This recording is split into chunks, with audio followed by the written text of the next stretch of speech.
Hi, I'm Ronny from Camper, and today I'm going to show you how to use the water inlet for our Mercedes-Benz VITO camper van.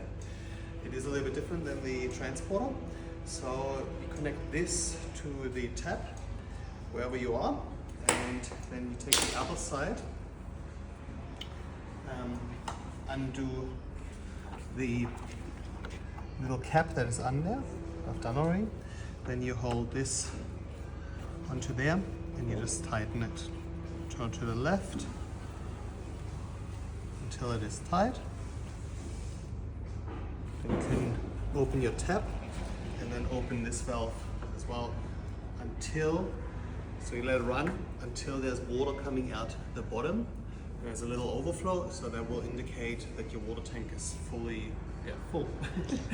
All right, and then you just close this, turn the tap off as well, and then just unscrew this again.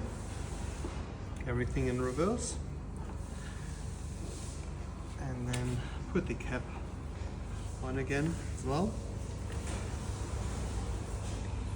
Just remember, like, turning it to the left is a little bit weird because you always want to turn to the right, but this one you just turn to the left, and that's it.